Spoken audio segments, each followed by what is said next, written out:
It is obviously the week for me to interview some authors from Kent, Connecticut, as we spoke a little bit earlier this week with an interview will be coming up in just a few moments with one author from Kent. But we have another author now who is a resident of Kent. Sergio Troncoso is joining us right now. And let's say good morning to Sergio. Sergio, good morning. Thanks for joining us. Good morning, Marshall. Thank you for inviting me to your show. That's okay.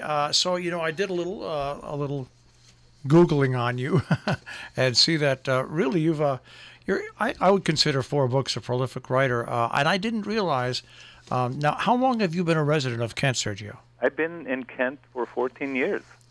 Wow. Now, are you a part-time resident or kind of... Well, we come here months at a time. Okay. So I would say we kind of shuttle between Kent and New York. And at the moment, of course, to avoid the whole pandemic, we've been here in Kent. All right. Well, so now you've got a pretty interesting life yourself. You're the son of a Mexican immigrant, and you grew up on the outskirts of El Paso, Texas.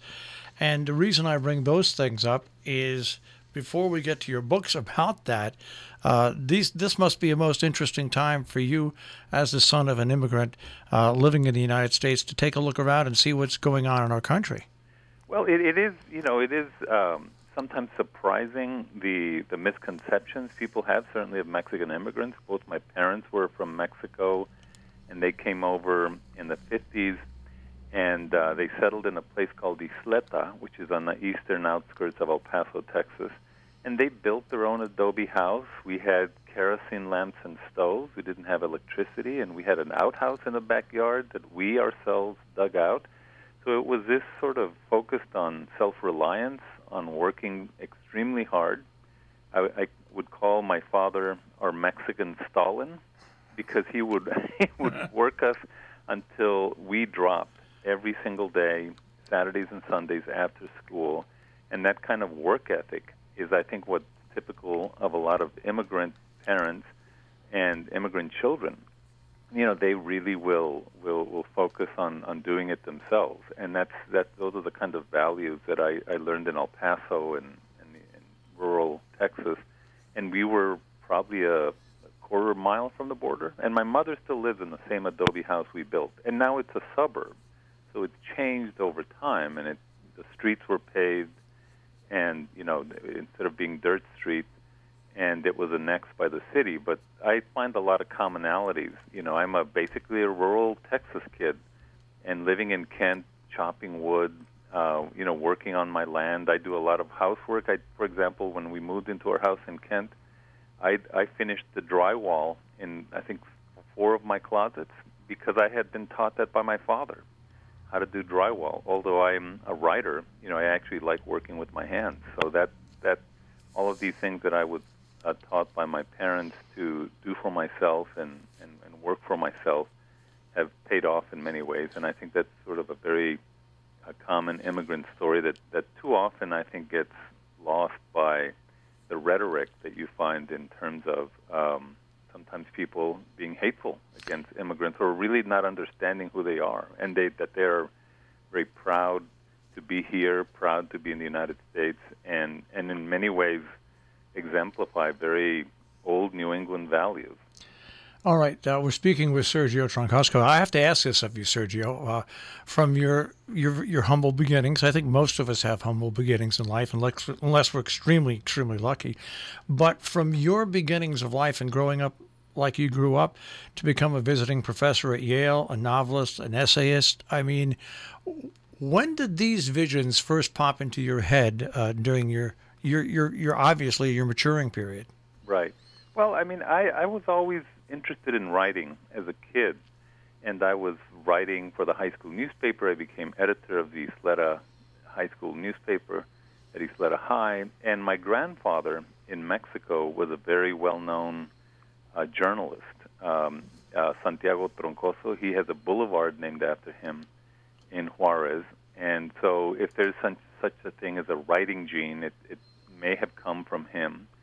And also my grandmother on my mother's side was a great oral storyteller. So I would bike from my little area of town to downtown El Paso and go to her tenement and spend these hours and Saturday nights listening to my grandmother's stories about Francisco Villa, Pancho Villa, the revolutionary. She was a teenager during the Mexican Revolution, and sort of exciting, violent stories as a kid, of course, I loved.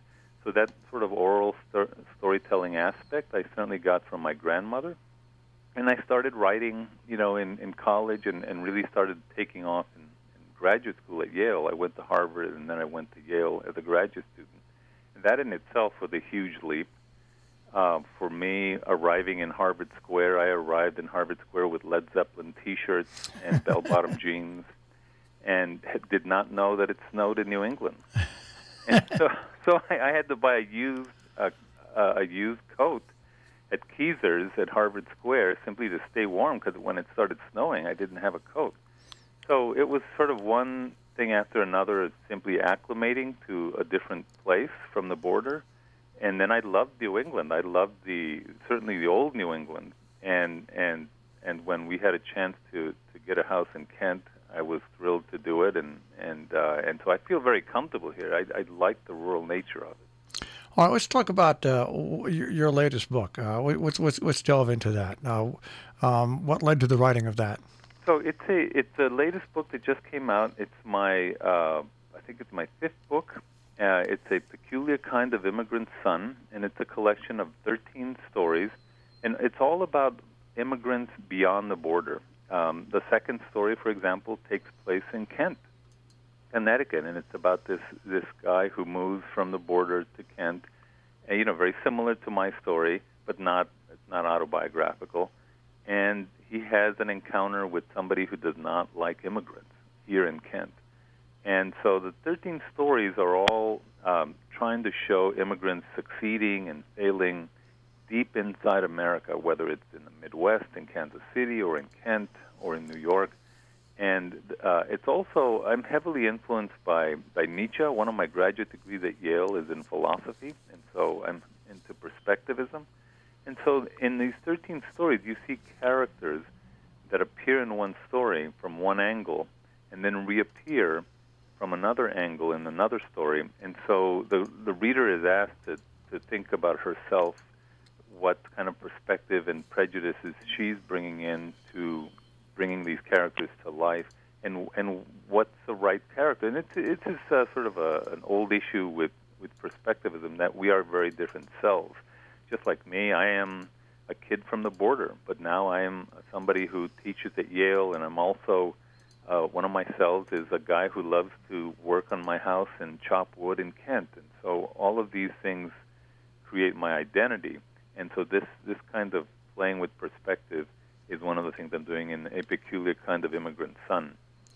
Now, Sergio, I mean, do you have any book signings planned locally, or where people can stop by and see you and hear you, like lecture, or even Zoom, these Zoom meetings, which are all the rage now? Yeah, I'll be having a Zoom get together at the Kent Memorial Library in the fall, and I'm looking at the date, but it's on my website, sergiotroncoso.com, and also at the House of Books in Kent, they have A Peculiar Kind of Immigrant Son. I've talked to the manager there, and he's very excited. He's also, by the way, a Texas person, so he had actually heard about me before I walked into the store and talked to him. So I will be having those those get-togethers locally, and that'll be, by the way, the second time I've done a book reading in Kent. The first time for an earlier book, we sold, we actually gave away tamales. And so a lot of people were there for the tamales, but also for the book reading. And the people at the Villager, which is a great restaurant in Kent that I love, who are Mexican, they said, "Oh yeah, we'll bring tamales over for your reading." So we had a great get-together at the Kent Memorial Library. So we'll be doing that in the fall. I believe it's coming up in September 16th at 7 o'clock. And the Zoom information is available at the Kent Memorial Library website. Mexican Independence Day, by the way. Wow. So now, when you told me the tamale story, I thought maybe you made your own tamales. No. I mean, I just love it, and it's a sort of a taste from home. I really love tamales. But they're really hard to make, actually. Well, they are. It took me. This is no lie. I love tamales, and I decided to learn how to make them myself. Really? And it took me. Once I try to do something, I do it until I can get it so it's halfway decent. It took me a week and a half, 3 or 4 times a day of making tamales to finally get them where I said, okay, this is close enough to a tamale where I can. My mother keeps telling me, you should open a Mexican restaurant up there in Kent if you really like it so much. Because I'm sure they don't have authentic food, and frankly, they do at the Villager. But when you get it right, it's such the difference in the world. It's like eating a bagel piping hot out of the oven versus a frozen bagel.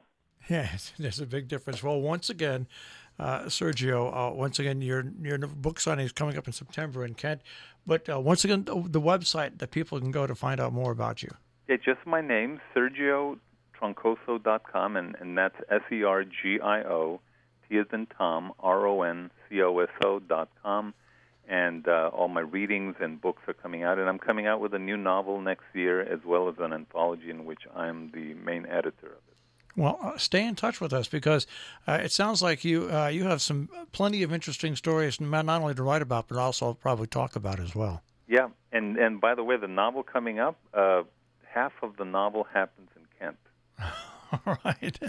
So we I'd love to have a chat about that novel when it comes out. Well, just give us a call, and we'll set it up again. Okay. Thank you, Marshall. I love being on your program. Thank you, Sergio. Bye bye. Bye bye. Sergio Troncoso this morning here on Robin Hood Radio.